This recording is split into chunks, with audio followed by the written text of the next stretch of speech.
Hello, Intro to Stats. Welcome back. So we are on the second part of 5.6. I'm going to do a real quick recap. We talked about what it means to be a normal distribution. Normal distribution meaning bell-shaped and symmetric.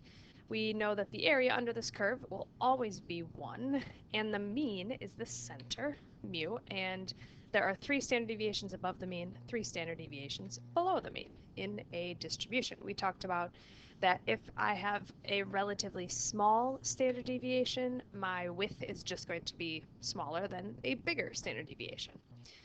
We then kind of talked about the 68, 95, 99.7 rule, which is this beautiful rule that helps us figure out what percent of our data lies within 1, 2, and 3 standard deviations above and below the mean. And we did a problem to practice that. Now, this is lovely and beautiful and great, but not every number is going to be exactly 1 standard deviation above or below the mean, or 2 or 3. So we need to go a little further. There is something called the standard normal distribution. The standard normal distribution is the normal distribution, just this normal curve, but this one specifically has a mean of 0 and a standard deviation of 1. Well, why is this important? Because we can use this standard normal curve and something called table A in a moment to find probabilities of any value within here. It does not need to be exactly 1, exactly 2, or exactly 3 standard deviations above or below the mean. And so in order to use this distribution, oh no, that's not what I want to do. In order to use this distribution, we need to standardize a value, meaning we need to find something called a z-score. So I think the best way to go about this is to first give you the formula, and then I can come back and kind of talk a little bit more about it.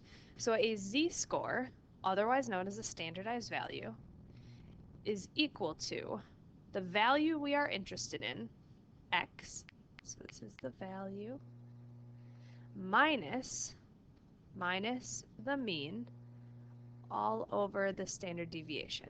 Value minus the mean all over the standard deviation.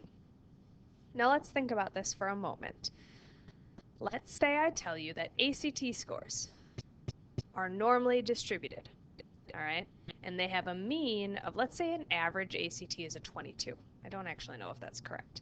And theoretically, if an ACT goes up to a 36, so then that would be, what is that? Hold on.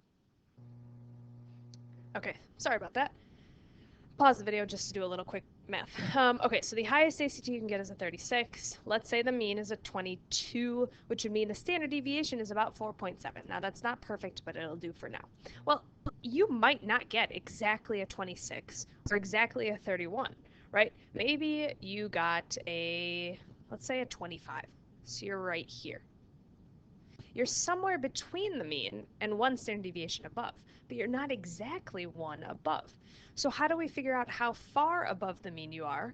Well, we calculate this z-score. It tells us how many standard deviations above or below the mean a value is. Maybe I'll write that down. Tells us how many standard deviations above or below the mean a value is. I do not think we covered this in this class so far, but honestly, there's so much from before COVID that I don't remember. So if we did already cover this, great, it's review. All right, why is a z-score important? Again, because this standard normal distribution, 0, 1, 2, 3, 0, -1, -2, -3, well, it has values like maybe right here of 0.8, or I could be right here, -1.97. And guess what? I can find any probability in this using something called table A. So the standard normal curve has something called a standard normal table. Now, I have one drawn, or like on this page. It's a lot, so definitely don't try and write this in your notes. But I do want to say, if you have your textbook with you, which hopefully you do, play along at home or find it online. And this is in the back of your textbook. It's right after the index. It doesn't have a page number. Well, I guess it's page T1, table 1. But you will see it, table A, standard normal probabilities, and it's going to look pretty much the same as this that I have. This version is the positive side, so it's actually the second page, but it doesn't really matter. Let's talk about what this table is giving us. Notice that we have a curve right here, and we have a z-score, and then it has shaded area to the left. This is always going to be true. Table A is always going to give us the area under the curve to the left of that value. Then, what we also have is on the left side of this table and right top, let's see, I'm going to actually highlight this. The left and the right, we have different possible z-scores. So let's think about this. If I have a table, sorry, I'm going to go back to the pen. All right, I have a normal curve. This is 0 and this is 1. If I have a z-score of 0, that means I am the mean. How much area is to the left of the mean? Well, I'm looking here at 0.0, and this is my area. This is telling me 0.5, which would be 50%, is the area to the left of a z-score of 0.0. If we go further than that z-score of 0, so like here's 0, 1, 2, 3. Let's consider a z-score of 3. That's almost all of our data, right? We should probably see almost 100%. So I'm going to scroll down to 3.0 is 9, oops, sorry, I kind of got in the way of that. 99.87%. All right, pretty much all of our data falls below 3 standard deviations, which shouldn't be surprising based on the previous rule. So let's try this problem. It says find the proportion of observations from the standard normal distribution that are between negative 0.8 and positive 2.23. We're going to start this by drawing a picture. It's on our standard normal distribution, which means I know it has a mean of 0 and a standard deviations. We got 1, 2, and 3 above, and 1, 2, 3 below. And we need to find the area from negative 0.84. So I'm going to put that here-ish. Oops, that was not a straight line. Negative 0.84 to positive 2.23. Probably right here, 2.23. This is the area we are looking for. How are we going to do this? Well, we need to use table A, number 1.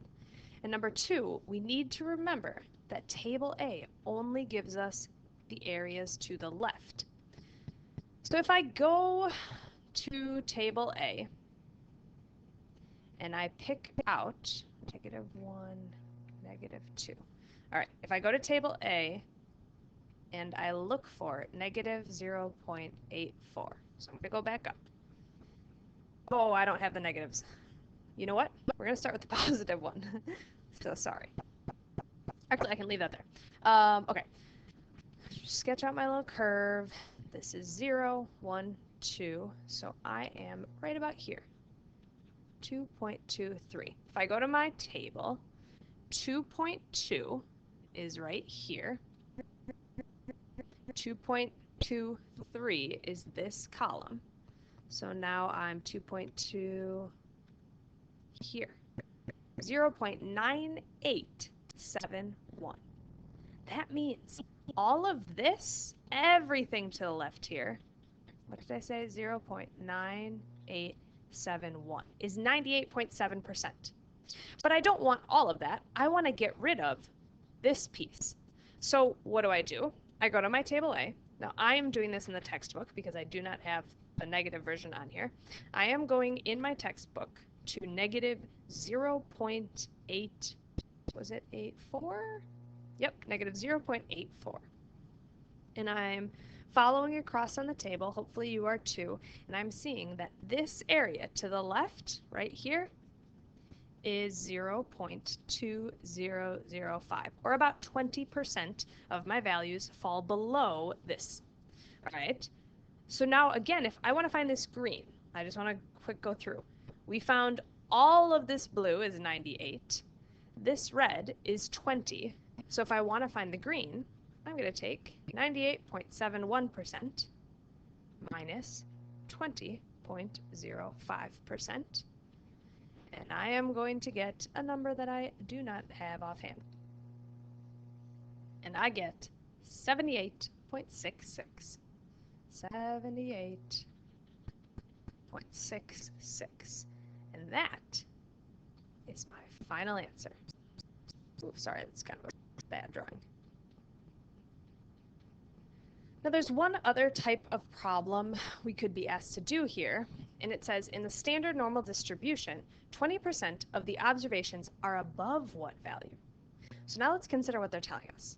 I have a normal curve, and I know it's the standard normal distribution, so I know the mean is 0, 1, 2, 3, 1, 2, 3, and it says 20% of the observations are above what value? So here, we don't know our z. We don't know the value. That's what we're trying to find. But they want us to find a z-score that has 20% above it. Well, if it has 20% above it, how much does it have below it? That would be 80%. And if I write 80% as a decimal, I'm looking for an area of 0.8. If I want to find this, I'm going to go back to table A, and this time, instead of using the z-scores on the left and top, I am looking inside the table for 80%. Now, as I'm looking here, I notice that I see almost 80%. Oh goodness, I'm sorry. I'm seeing 80% kind of all around here, right? Now, there isn't a perfect answer here, which is kind of a good thing for you guys, that you could say, okay, 79.95, that's pretty darn good. You could say the z-score of 0.84, 0.84, or you could say, I'm going to go a little above 80.23%, 0.85. Either of those would be okay, and that would be our answer, 0.84. Now let's consider, does this answer make sense? The first thing we would say is if it has 80% below it, it needs to be above the mean. So at least we know it's not negative, so we're happy with that value. Other things to maybe consider is it's a little bit less than 1 standard deviation, which if you remember your 68, 95, 99.7 rule, also kind of tracks.